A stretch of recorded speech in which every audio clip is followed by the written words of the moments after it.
I hope everyone is doing well, staying healthy. This morning, we are thrilled to have business coach Patrick Burke with a presentation on emotional agility, transformative leadership by engaging the whole person. Before we begin, I must give you a warning.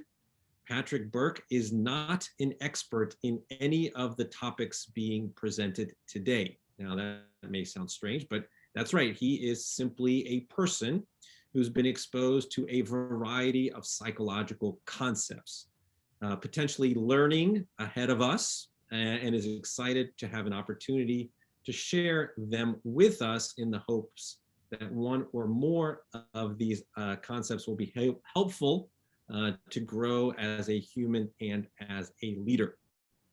Most introductions begin with a litany of accomplishments and such, but Patrick is just another business person who has learned all of these topics himself by being curious about people and leadership, and we can all do the same.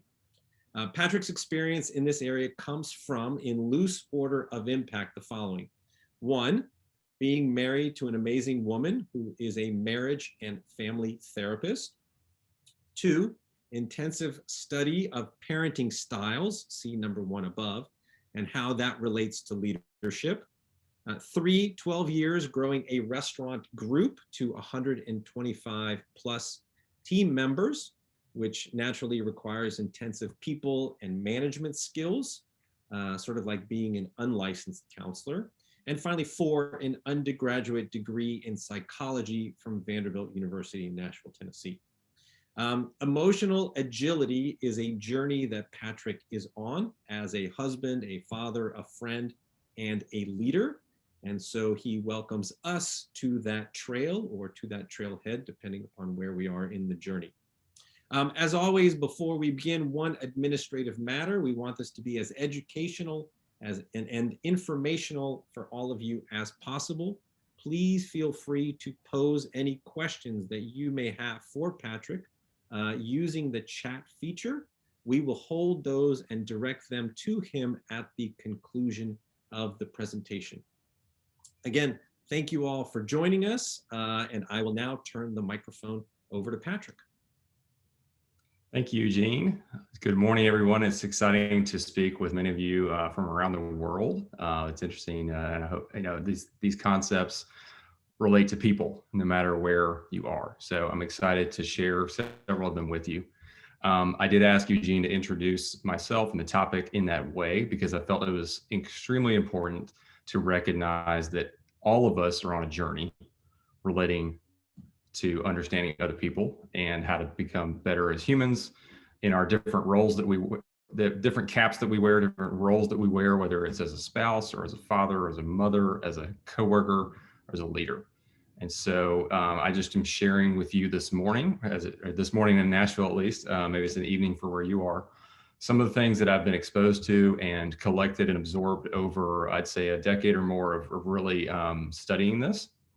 And to be a little bit vulnerable with you, I have long studied these things because I wasn't raised with them. I wasn't raised in a household that had a high degree of emotional intelligence, or EQ. And so I have studied these things, much like I've studied other topics like finance and business and law. So just sharing with you some of those things that I've learned. And so with that, we're going to jump in to talk about this topic of emotional agility. So this morning, we're going to talk about emotional agility versus emotional fragility. We're going to talk about emotional granularity and agility, how that benefits us as individuals and leaders. We're going to cover how to hold space for the people we're leading in environments where we still have to keep getting things done. So again, just another disclaimer that this morning's discussion may feel like a bit of a psychological or a discussion of emotions and a grab bag of ideas and tools. And that's by design. Really, I'm going to cover a lot of different ideas and concepts because I don't know where you are in your journey as a leader. I don't know which one of these might grab you or might be most useful to you. But I will say that it's the habitual use of any one of these will increase your emotional agility. So I would encourage you, as I often find listening to speakers, if something grabs you, focus on that and focus on that for 30 days and focus on doing one thing well. And then I know that the folks at Align are going to create a blog post and some other resources that you can have. And I've got some other resources at the end of the talk that you can go to if you want to go deeper on these topics. So with that, just another reminder that this is a journey that I'm on. And you may be ahead of me in a lot of respects. I'm sure we'll have an opportunity to learn from you in the chat at the end as well. In the research for this topic, I want to give you there's several book alerts in this presentation this morning. So the first one is actually one called Emotional Agility. In my researching this topic, I found this book called Emotional Agility. It's by Susan David, PhD at Harvard. She's a fantastic researcher, has done a lot of work in this area. So I highly recommend this book. We're going to combine several concepts from that with several concepts from Petra Coach, which is the scaling up coaching organization that I'm a part of. We have about 12 scaling up coaches based around the country in the US here. So with that, we're going to dive into the serious stuff. So in case you haven't heard, the mental pandemic is here, certainly in the US. I can't speak to other countries, but most in the business community are not yet either acknowledging that or many are not, and they're not seeking or generating actionable ideas about how to handle it. And this is presenting unique challenges to business leaders that maybe they have not had to deal with before in the same exact way. And I would suggest there is no way around this. This is an unbelievable opportunity to improve as a leader. Prior to the pandemic, depression was already the #1 cause of disability globally. And that's over and above heart disease, over and above cancer. This is from the World Health Organization. And so clearly, there are issues and things that we are not talking about that I would say at work, we need to be talking about more. And we're going to describe some tools to do that today. Related to depression and anxiety, we are kind of individually and collectively untethered based on the data that psychology circles are seeing. Addiction is skyrocketing. So the need for us as leaders to improve and grow at our quote unquote soft skills, we'll talk about that in a minute, has never been higher. You combine this with the inherent loneliness of running a business, even when not during a pandemic. I know this myself from having done that for 12 years, and entrepreneurs are especially vulnerable because we feel this need to live out this narrative of resilience and mental toughness, and that's the answer. And what the COVID pandemic has taught us over this prolonged period of struggle is that we don't have it in ourselves to just buck up and keep moving on. It's not, it's a good tactic, and there's a lot of benefits of thinking positively, and that's not what I'm saying here, but addressing the emotional reality that we must handle internal pain in ourselves and in others is a necessity. The arrival of vaccines does not push out what has happened to people, especially people on our teams over the last 12 to 14 months. There's been a lot of loss. There's been a lot of loss of life. There's been a lot of loss of income and opportunities. There's been a lot of loss of psychological well-being, a loss of educational opportunities for kids, just a lot of loss. And one key as a leader is making space for that. First in yourself and moving forward. I use the word "and" specifically for a reason. We're going to talk about both and being an important psychological concept that helps free us from the tyranny of the word "or." So as people and leaders, we need greater emotional agility to grapple with the circumstances that we have now. I would argue this is your #1 leadership opportunity to go back to better. So through COVID, we all got to see aspects of our normal, quote unquote, normal lives that were not working or not in alignment with our values. Do not return to normal. Get that out of your mind. I hope you have already by virtue of seeing other articles and thinking about this and being intentional leaders, but there is no going back to normal. We're going to return to better, because if you're just seeking to go back to where you were prior to this once in a lifetime event and season that we've all lived through, you are missing an enormous opportunity for personal growth, for growth in your organizations. So this is your #1 leadership opportunity to go back to better and grow in your emotional capabilities as a leader. The myth is pretending we're not feeling things leads. So here's the myth. pretending we're not feeling things actually leads to fragility. I can speak to this somewhat from my own experience. I've read the research from Susan David and Brené Brown and others, and it's a fact that pretending that we're not feeling things, and again, that narrative of resilience that we've all been slaves to as entrepreneurs at some point or another, is false. The reality is that owning our feelings, including hard ones, is what actually leads to emotional agility. When we push aside difficult realities, fear often builds on the perimeter of our minds and in teammates also. We all recognize that life is fragile. I mean, this is what COVID has taught us, is that we are not the illusion of control. We were never in control.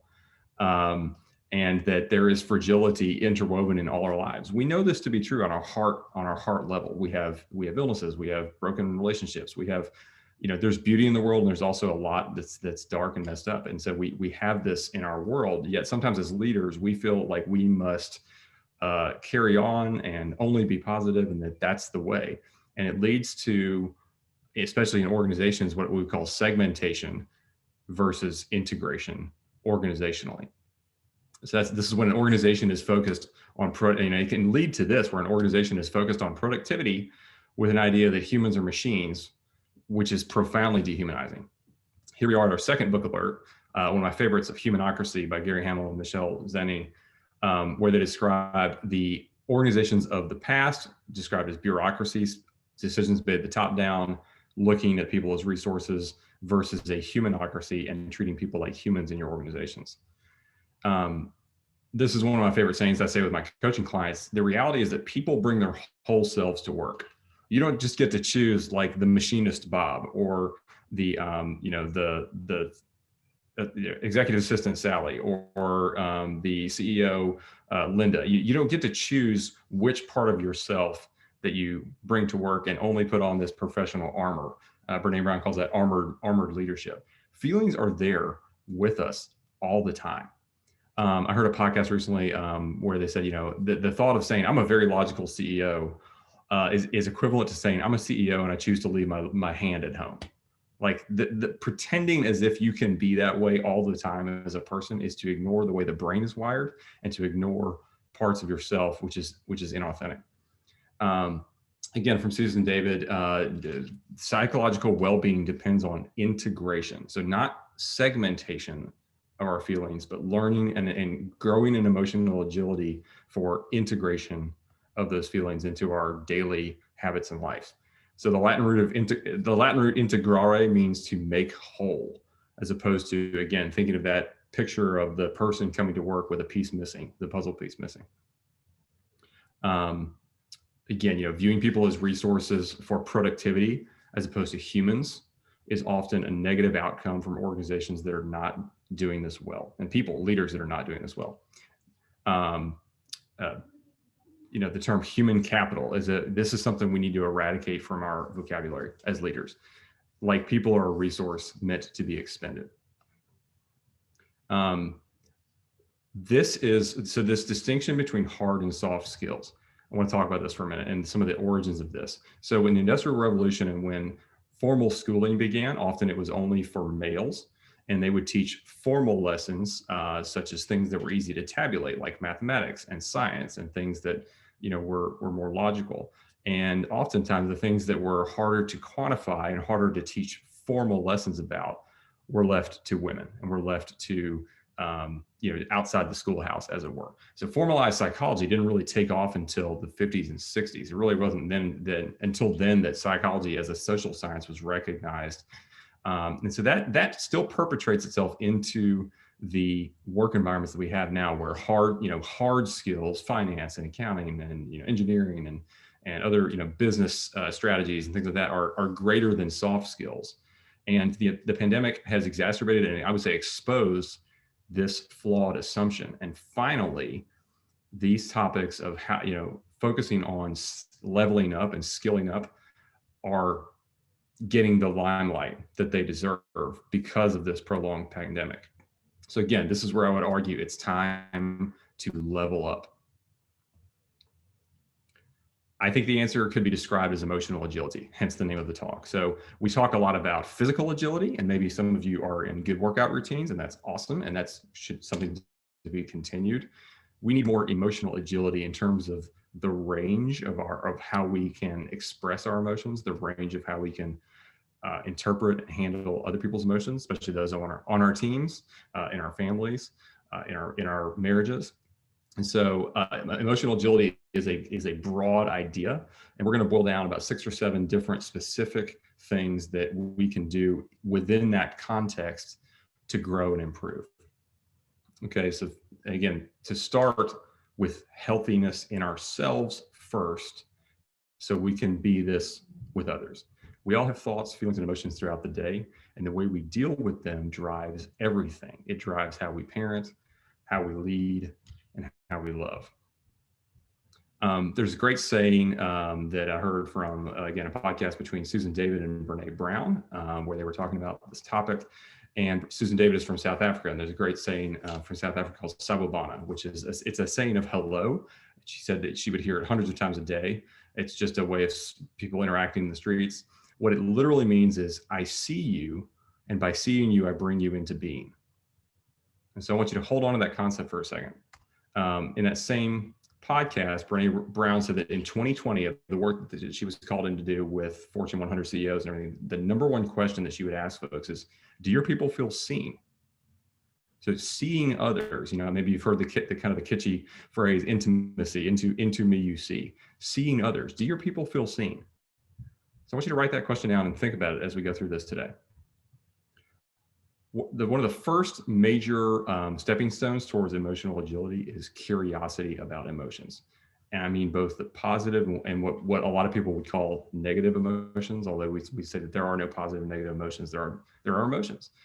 So you need to be asking, what are these signposts? What are these signposts of telling me about myself? What are they telling me about others? Again, and emotions are data, not directives. This is something that we will get further in. We'll talk about a technique of kind of a step out strategy where you can start to create space to really garner that power. Charles Darwin said, emotions are fundamental to our adaptation. Again, they're warning signs, they're dashboard lights. It's the check engine light that tells you that something needs to be paid attention to. Jim Collins, famous business book author, obviously, says we fundamentally operate at the level of emotion, not the level of thoughts and analysis. So I want you to think about that in your leadership and your team experiences. And I think this to be true, right? I mean, if you really want to persuade someone, if you're really passionate about something, that is what people follow. People make decisions based on that, on the why of that, not always the thoughts and analysis. So really at a gut level, you have to have that emotional, that heart level buy-in. And then of course, things need to make sense as well on top of that. But this is what's fundamental. We also need to talk about this notion of toxic positivity. Maybe you've heard that phrase, maybe you haven't, but it's starting to creep in as people are living with the pandemic and also needing to get back to work for economic reasons, needing to get back to work because that's just what's happening. So to be careful about with leaders, because if it's forced positivity, again, going back to the topic we talked about earlier, this can actually undermine resilience. The reason is that you're telling people to live in the world as they wish it would be, and not as it is. You're ignoring the fragility that is interwoven in our lives, and it would be healthier to use some tactics and some just grow an emotional agility to come alongside people and be in it with them while leading and moving forward. So Eugene, at this point, if you've got that video queued up, that'd be great to share that with everybody.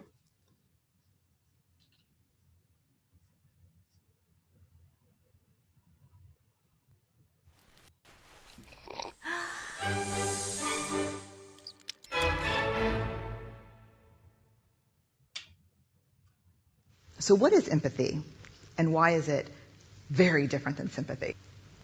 Empathy fuels connection. Sympathy drives disconnection.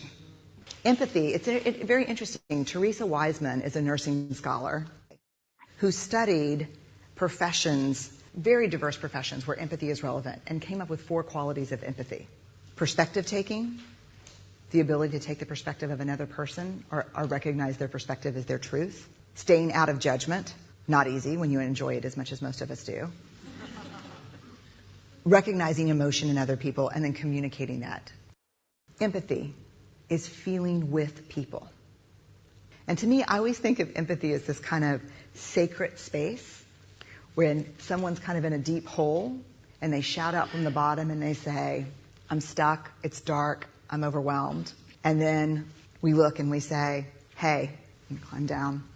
I know what it's like down here, and you're not alone. Sympathy is, ooh, it's bad, no, you want a sandwich? Empathy is a choice, and it's a vulnerable choice, because in order to connect with you, I have to connect with something in myself that knows that feeling. Rarely, if ever, does an empathic response begin with at least. Yeah. And we do it all the time, because you know what? Someone just shared something with us that's incredibly painful, and we're trying to silver lining it. I don't think that's a verb, but I'm using it as one. We're trying to put the silver lining around it. So, I had a miscarriage. Oh, at least you know you can get pregnant. I think my marriage is falling apart.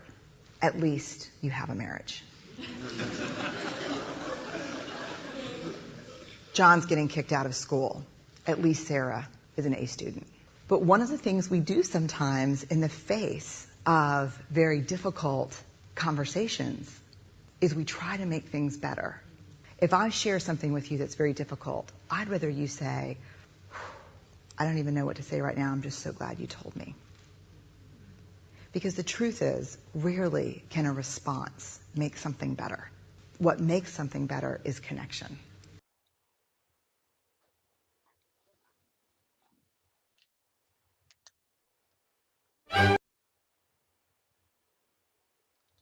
Okay, thank you, Eugene, for playing that. That's again going back to the concept of learning ahead of you. That was a video that I saw in 2016 when Brené came out with it. Never let go of that thought. Empathy rarely starts with at least. And I know I have been guilty so many times of I'm an entrepreneur. I'm an eternal optimist. You know, I'm always looking at the silver lining, and I found myself guilty quite often of not allowing any space for folks to feel what they're feeling. And that's something I've learned from in that regard. It's one reason why at the beginning of the talk, even though I don't know you, I can't see you, but I shared something vulnerable about my household and my story growing up, because it sets the tone for the rest of the session. And I also want you to weigh on what she said at the end, which is connection is what makes things better. So let's continue pressing into more tools for greater emotional agility. Another, again, this is a rip-off and duplicate R&D from my wife's counseling training as a therapist of reflection and validation. So reflection is simply listening, repeating what you've heard to make sure you understood. That's the easier part, but really it's listening to understand, not listening and thinking about what you're going to say next, but listening to understand and simply repeating what you've heard to make sure you understood. Validation is accepting that what they have said is valid for them, for that person, even if you do not agree with them. This is a key part of it, especially for leaders and in conversations we're having at work, is that I have found especially this is from the restaurant industry and just listening to a lot of folks that, for whatever reason, the restaurant industry tends to attract a lot of folks that are kind of wandering and maybe a little lost and just sort of sorting things out in life, or worse, have come from a lot of pain, and you know they have a lot of struggles. And I've had the opportunity to hire, coach, and train over 1,000 employees in my 10 years in the restaurant industry, and often it's remarkable how people just need to be heard. They just need to be heard because no one's listened to them before, or they need to be heard because it's important to hear them as a human. And so I've had many discussions with a lot of team members where I've heard what they said, and then I've gently described how I disagree, and it's been better because I've focused on the emotional content of the statement or the conversation, not the deal. Reflection and validation. Both and. We referenced this at the beginning of the talk. This is an important, if you can, again, I'm throwing a lot of tools at you so you can remember, take away what you will, but both and is another one to remember, that growing in emotional agility can look like this. So the birds are chirping and the sky is blue and the forest is on fire at the same time. So growing in the ability to recognize that both of those things can be true in the world will stretch you and grow you, and again, move you away from using the word or, that it has to be either happy or sad or this or that, and moving towards both and. You know, our inability or unwillingness to embrace both the beauty and the tragedy that lives within us can lead to emotional rigidity. You know, Brené Brown, as you can't tell, I'm a huge fan, has said that tough emotions are part of our contract with life. We don't get to raise a family. We don't get to pursue careers. We don't get to grow without experiencing tough emotions. This is why if you're always encouraging others to find the silver lining, you know, often people will not feel seen. You know, there's a fine balance. And I think I'm still growing in this way every day. I mess this up. I've messed this up time in the last 24 hours. I've messed some of these concepts up, and it's just a matter of growth. Remembering that people that, you know, there's a balance between lingering too much on these things and also holding space and moving on. And we'll talk about that. Emotional granularity and the power of linguistics. So granularity means, and the power of linguistics is about the words that we use. So when we paint in broad strokes, such as one of the most common ones is stressed or busy, or even angry or sad. When we paint our emotions in broad strokes, our minds and even our bodies and the way that we store these things in our bodies in terms of stress and other, and they have psychosomatic manifestations. There's a great book on this topic called The Body Keeps Score. I didn't put that one in the slides, but it's a great book called The Body Keeps Score, indicating that, you know, exactly what it sounds like. That when we paint in broad strokes, our minds and bodies don't know how to handle. This is one of my favorite quotes from Viktor Frankl, who is a Holocaust survivor and an Austrian psychologist and researcher.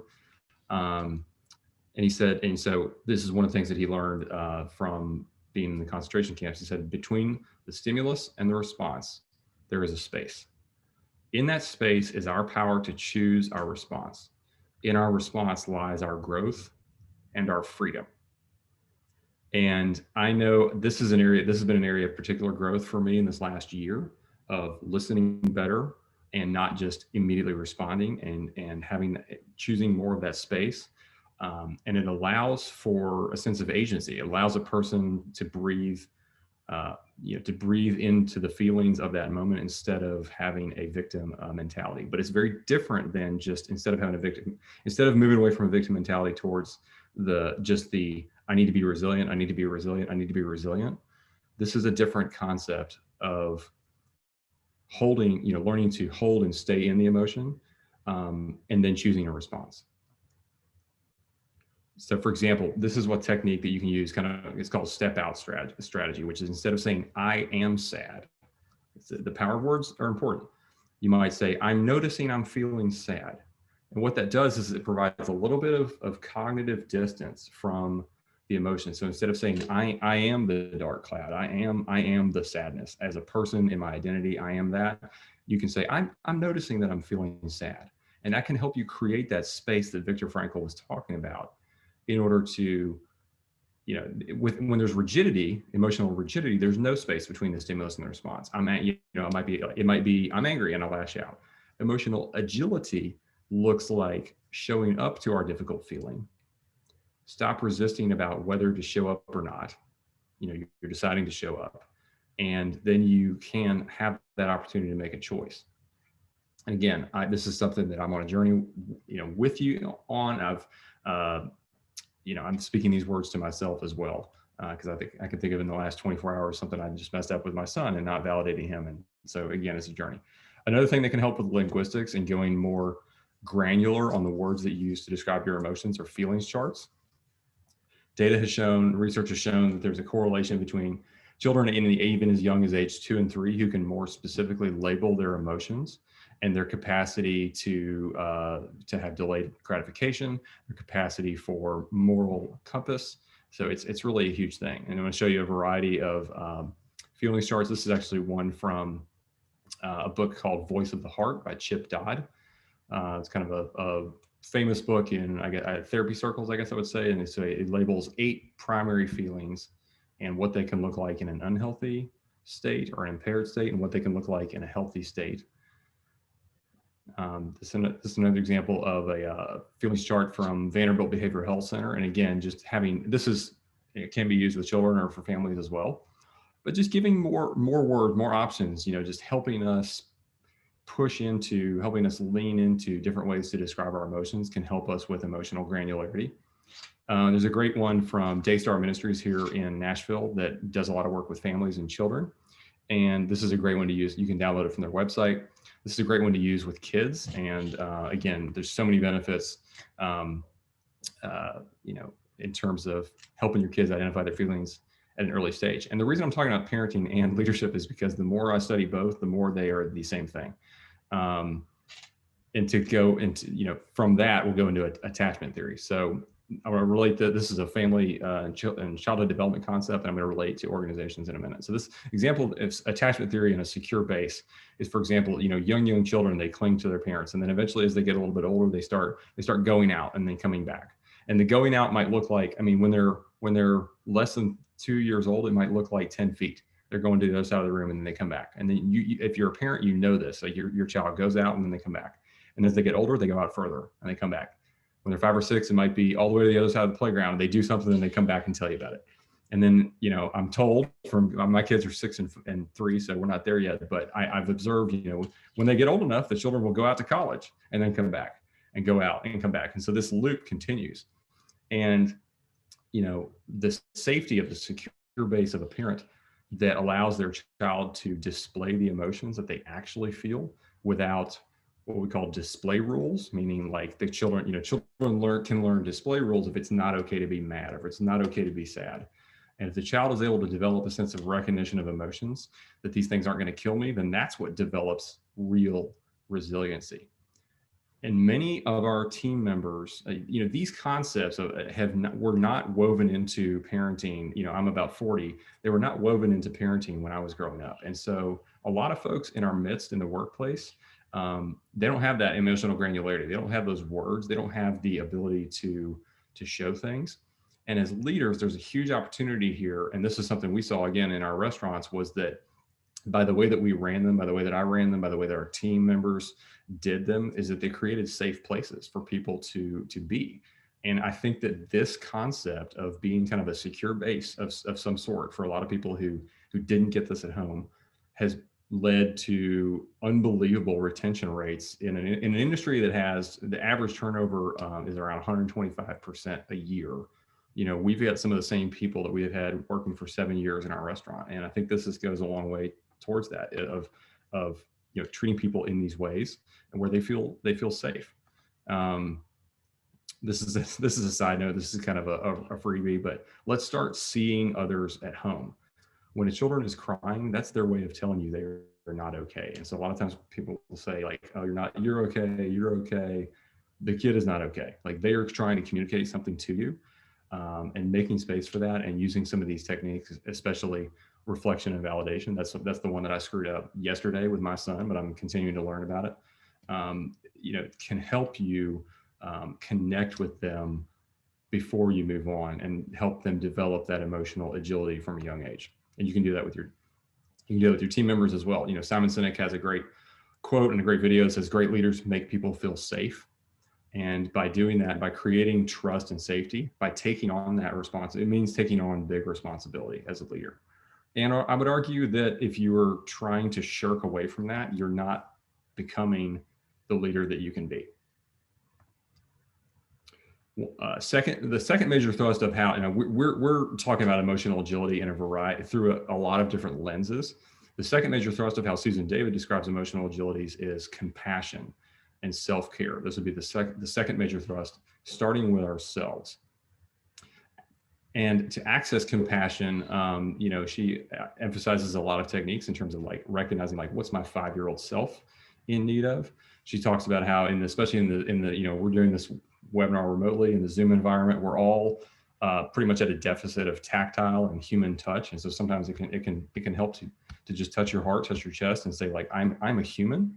Remind myself we are more than our doing. Ask yourself, what am I feeling right now, and having compassion for yourself about whatever it is, about wherever you are, can help you again to start with yourself before you go speak and communicate with others. Compassion is the vehicle to safely explore emotions. So it's compassion for another person. And then we had that great video on empathy versus sympathy and how to grow in that regard. But it starts with yourself and having compassion for the way that you feel and allowing space for that and showing up to your feelings to begin to safely explore them.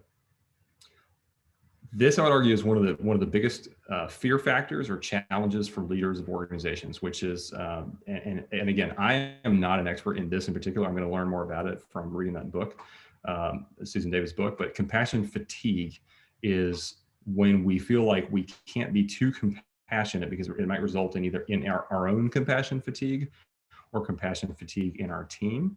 And so then that leads often to, proclaiming a narrative of resilience, or just not going there, just not addressing it, and just kind of rolling over it. And what COVID has taught us is that after 14 months of rolling over it, you can't roll over it anymore. It's there. It's not going to go away until we square up and deal with it. This is why leaders need to grow in their empathy skills and in order to have high emotional regulation skills, meaning of themselves. So our goal is to have high empathy as leaders. Our goal is to have high empathy and high ability to regulate our own emotions. You can better help others, and leading is helping. You can better lead and help others by knowing your own boundaries, your own feelings, and your own values. And so by doing this and going through, working on your emotional granularity, by naming and labeling your emotions, I'm noticing that I'm feeling disappointed. I'm not saying I am disappointed. I'm noticing I'm feeling disappointed, and knowing your values can help you grow in that regard. Remembering sympathy is, I'm sorry you're in pain from a distance. Like, no, how about a sandwich? Remember that video? Empathy is, I can imagine what this pain is like, either cognitively or emotionally, and you're not alone. Compassion can look like standing beside the person without enmeshment, and I will do whatever I can to help. Courage is the third main facet of how Susan Davis describes emotional agility. And I have the compass here for a reason, because as leaders, one of the things that I found, and I'll give an example from managing through the pandemic of this, of courage is a leader who says, I don't have all of the answers.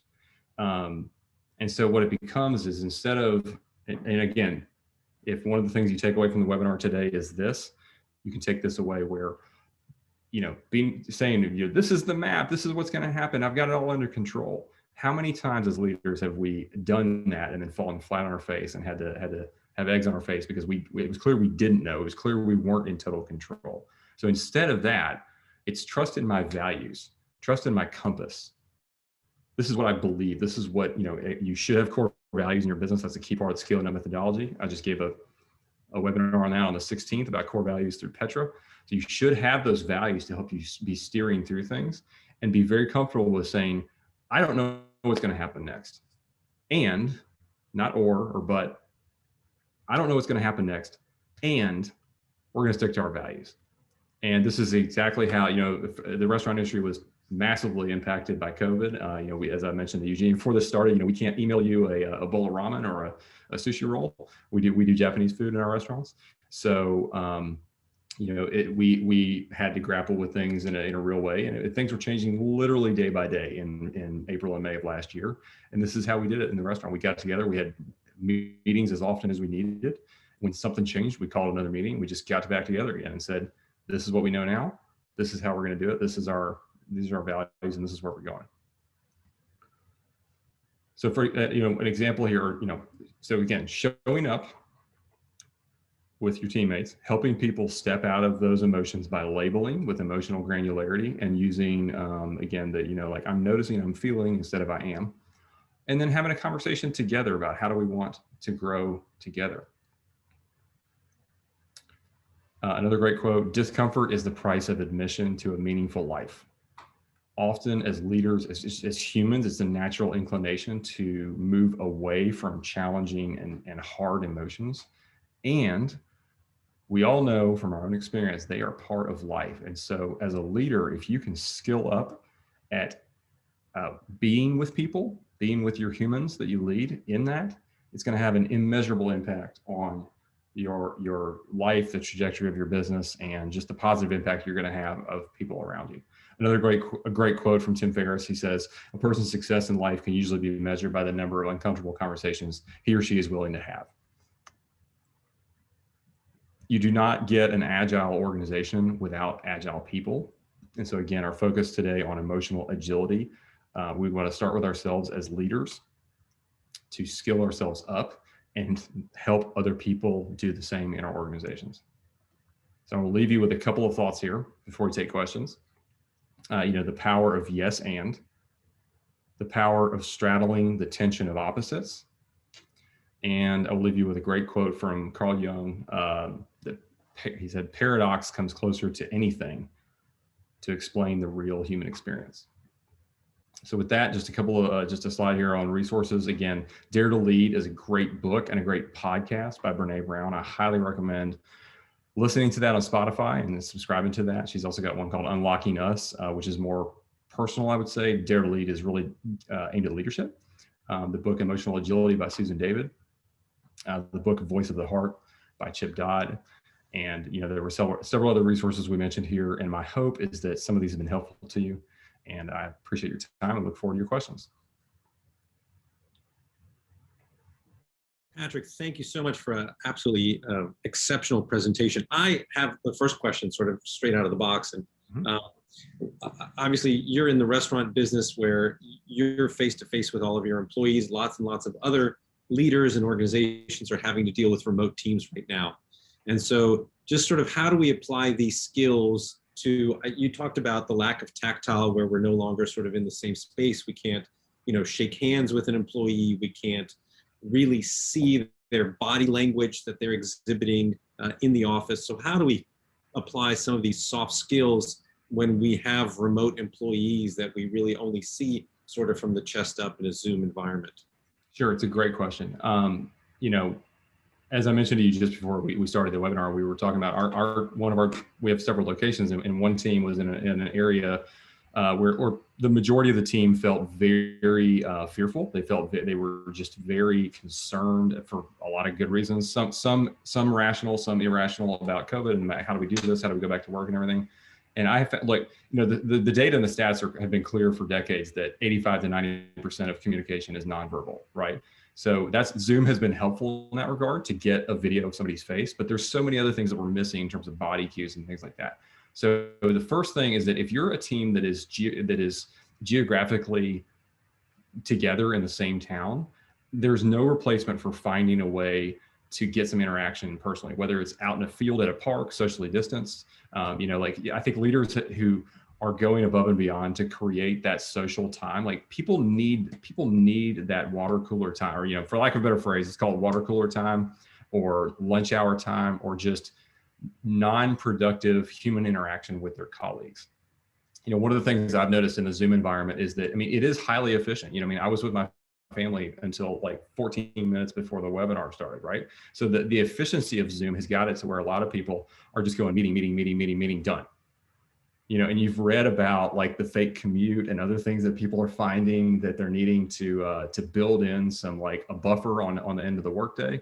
But to your question, first is for teams that were working together in person in the same city or pretty close, whether it's once a month at least, or if the team was more geographically dispersed, like get together once a quarter, find a way that is comfortable for as many people as possible. Hopefully that's more people now that vaccines are coming out and warmer weather is here, et cetera. Find a way to get together in person so they can see each other and get some quality time. Second is for teams that have, and I would honestly urge the same thing for teams that have always been, there are a lot of teams that have been dispersed working remotely since before the pandemic. And they have also things like that in terms of culture, building in some time for not just slamming meeting after meeting after meeting after meeting. You got to have some time to be together. I've read some great articles about how most people, and in fact, Tim Ferriss, he talks a lot about it in the 4-Hour Work Week, how a lot of people they go to work for, of course, the paycheck. They need that. They go to work for their professional edification, and also they go to work for their it's part of their social fabric. And so recognizing that and building in some time intentionally can go a long way. You're muted. I'm muted. I was going to say, certainly I know that there are lots of people who refer to their colleagues and their team members as their second family. And certainly I think I've read statistics where, sometimes you spend more time with your work colleagues than you actually do with your own family and loved ones at home. So that's all great advice. We had a question that was posed by Patrick. How do you set up a cadence with a large staff for one-to-one connection? And do you feel that having a dedicated role in a larger organization that one by one has these conversations? Thank you, Patrick. It's a great question. That's a great question from Patrick Harrington. I can see the chat there. So that's a relatively easy one to answer, especially in the scaling up methodology. And we have the 2-weeker meeting, which is a one-on-one meeting between we cover a lot of meeting rhythms with scaling up and the rock habits in terms of daily huddles, weekly huddles. But one of the most significant is that 2-weeker meeting between, we call a person and their direct support, meaning the person, not a direct report, but a direct support, meaning the person that they report to who is supporting them, to check in on them and follow. And there's a personal high, personal low, business high, business low. So I mean that's the number one cadence to do with a large staff, is that everybody should be in a 2-weeker. The second part of your question, do you feel that having a dedicated role in a large organization that has one-on-one these conversations?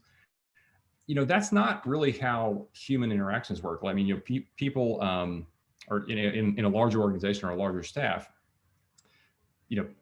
one person can't possess all of the social capital or the social resources of the entire company. Really, you need everybody interacting with everybody and if it needs to be that way for Zoom, again, we would argue the 2-weeker meeting is a key part of the success of implementing the rock habits and implementing effective meeting rhythms in your company.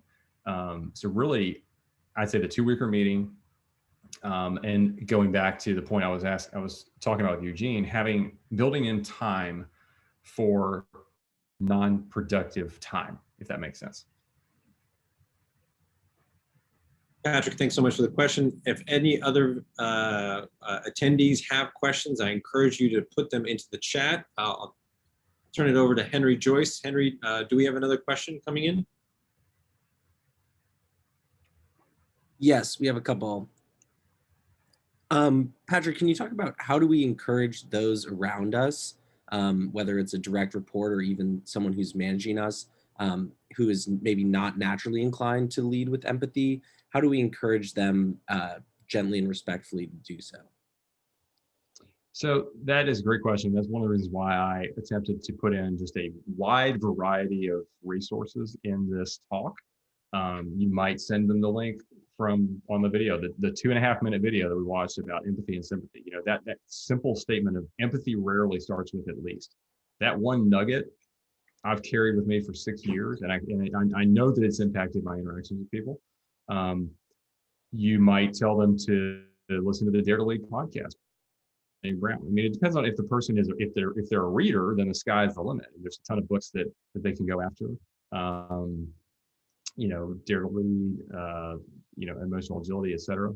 So really, that's why I said at the beginning, learning ahead of you. I think that as a leader, if you find your own way, if something is beneficial to you, then you need to share it. And share it. And often now, if there's a book, there's probably a podcast. If there's a podcast, there's probably a blog. So just find a medium that they will gravitate toward. There's an Instagram channel, or there's a Facebook, page or whatever, whatever that person is likely to pick up and do and read. that's going to be the best way. Instead of handing them a 200-page book, if you know they're not a reader, that's probably not a good way to get them. That's going to feel overwhelming and daunting to them, as opposed to like if you're friends on social, flip them a quick post. So I would say that it starts with yourself and getting into this yourself, and so that it comes from an authentic place of saying like, hey, I really found this interesting. This is something I think I need to work on. I wanted to share it with you. So as leaders, we have that opportunity and also responsibility to sort of constantly be learning ahead of others and sharing with people who are on this journey with us. Great. Could you talk about some tools that you've seen that are effective for leaders to assess, measure, and track improvements as they go through a journey of trying to build their emotional agility? It's a great question. I in my learning and journey am not there yet in terms of measuring emotional agility. So the brief answer is no. I'm trying to think of something because I had the same question. I come from a finance background, and so again, it's very tempting to want to measure success and outcomes here. So I don't know. I want to plow into that. I would imagine, but if I had to give an answer right now as to what I would do, I would say that the answer probably lies in the feedback you would get from like kind of a 360-degree feedback of what the team feels like, how this person is growing. And I think I don't have. This is something I realized in the creation of this content for this webinar, is that I don't have a specific worksheet or something that I go back and create. It's a sense that I have developed over 10, 11, 12, 13 years or more of studying these things. And so I think that as a leader, you build your own scorecard, and it's not a scorecard per se, but you build your own sense of where that person is. And then again, for a larger organization, there's a great book that we talk about in Petra all the time called Multipliers. So as a leader of an organization, I'm looking to multiply this capability of emotional agility in other people, so that they can then have that same sense where it's not necessarily measurable, but you can tell. And if you're studying this and you're growing in this journey, then you can tell where people are on the trail, if that makes sense. Does that help? I guess, yeah. I hope that helps. There's not really feedback, but that's where I am with that.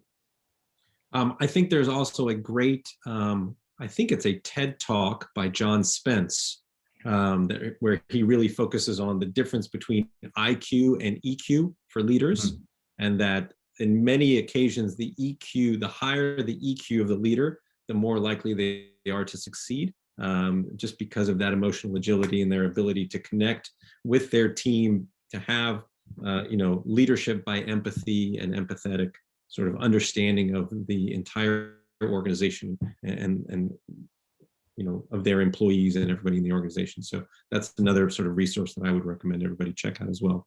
See, that's a great example of resource, and thank you. I've learned also today. And that actually, I was watching another video yesterday with Simon Sinek about if you Google or you go on YouTube and say Simon Sinek, how great leaders make you feel safe. He talks about, since primordial times, we have a social need to stick together to avoid danger and to achieve better outcomes as a group. And when that is happening well with effective leadership, trust and cooperation is the outcome. So now I actually have an answer for that question from just a moment ago. How do you measure this? You can look at the culture of the organization and see, is there high trust and high cooperation? And that will tell you if the right leadership's in place and if people are being seen as humans. And that'll tell you a lot. And honestly, and leaders set the tone. So it's really not as much about how someone that you're managing or leading. We manage activities, we lead people, right? So someone you're leading it's not so much about how they're growing in that regard, but if you are growing and doing these things well, then they will be also. Patrick, we're almost at the top of the hour, but there was one final question that was posted in the chat by Sherry. I don't know if you can see that. Wondering what ideas you might have to coach the owner of the company to be more engaged on this level in their 2-week meetings, meaning I guess the owner tends to be more overly optimistic and non-emotional, which makes Sherry or other employees uncomfortable to be open and honest about how they are feeling. So ideas on ways to coach the owner of the company to be more engaged on this level in those 2-weekers. Totally. It really comes back to vulnerability. And ask me, or, one of the things I'll do that I shared, this morning, actually, it was, a little challenging, because I can't see anybody here. I don't know anybody here to share something about my household growing up. In these 2-weeker meetings, the owner or leader ought to be sharing as well. If it's a one-sided share from the teammate upward, you've got a vulnerability asymmetry, and that will create an imbalance that is uncomfortable. And so I would say that, to be more engaged, it's got to start with the leader to be more vulnerable. Sounds great. All right, everybody, we are at the top of the hour. I want to thank all of you for attending today's Coach webinar, and obviously a huge thank you to Patrick for a really interesting and great presentation. You can learn more about Patrick at petracoach.com. That's Petra coach.com. If any of you have any questions about the Align software or how to run 2-weekers or any of this, you can always contact us at support@aligntoday.com. Thank you again, and we hope that you will join us for our next Coach webinar in May, when we will have a special presentation on OKRs. Those are objectives and key results as an alternative methodology for helping your business grow and scale. Yes, Julian, we will be sharing a recording of this webinar. There will be a blog piece that will be prepared that will have the YouTube recording of this video as well as this presentation. More details on that upcoming webinar will be provided to you shortly. And in the meantime, we hope you will join us, and I hope everyone continues to stay healthy and has a great day. Thank you, Patrick, again, and hope everybody has a wonderful day. Thank you, Jim. Thanks, everybody.